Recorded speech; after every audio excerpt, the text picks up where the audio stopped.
رسول اللہ صلی اللہ علیہ وسلم کی سیرت میں شق صدر نام کا ایک واقعہ ہمیں ملتا ہے۔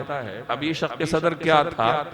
یہ اللہ جل جلالہ کے اسی تکوینی نظام کا حصہ تھا جس نظام کے تحت اللہ تعالیٰ نے اپنے پیغمبر کی حفاظت کرنی تھی، تو اسی نظام کا یہ ایک بڑا حصہ تھا۔ شق صدر کا مطلب ہے سینہ چاک کرنا، یعنی سینہ چیرنا، سینہ پھاڑنا۔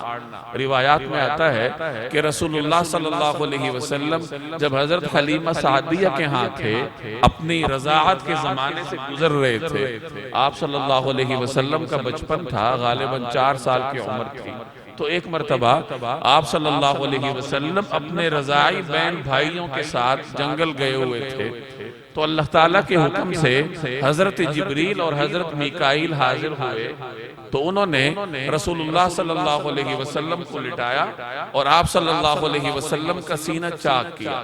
سینہ چاک کر کے اندر سے دل نکالا، رسول اللہ صلی اللہ علیہ وسلم کا قلب اطہر، اور اس قلب اطہر میں سے 1-2 ٹکڑے الگ کر دیے اور کہا کہ یہ شیطان کا حصہ ہے، اور اس حصے کو الگ کر کے باقی قلب اطہر کو اور دوبارہ اپنی جگہ پہ رکھ کر سینے کو دوبارہ ٹانکے لگا دی۔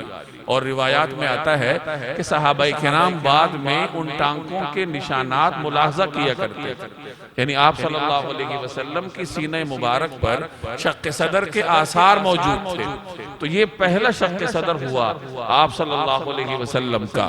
اور سیرت نگاروں نے اور بھی واقعات نقل کیے ہیں، چنانچہ مولانا ادریس کاندلوی رحمہ اللہ اردو زبان کے معروف سیرت نگار ہے، انہوں نے 4 واقعات نقل کیے ہیں کہ 4 مرتبہ نبی کریم صلی اللہ علیہ وسلم کا شق صدر ہوا۔ ایک مرتبہ بچپن میں حضرت حلیمہ سعدیہ کے ہاں، دوسری مرتبہ 10 سال کی عمر میں، تیسری مرتبہ بعثت سے پہلے، نبوت سے پہلے، اور چوتھی مرتبہ معراج پر جانے سے پہلے۔ تو یہ 4 دفعہ اللہ جل جلالہ کے حکم سے نبی کریم صلی اللہ علیہ وسلم کا شق صدر ہوا تھا۔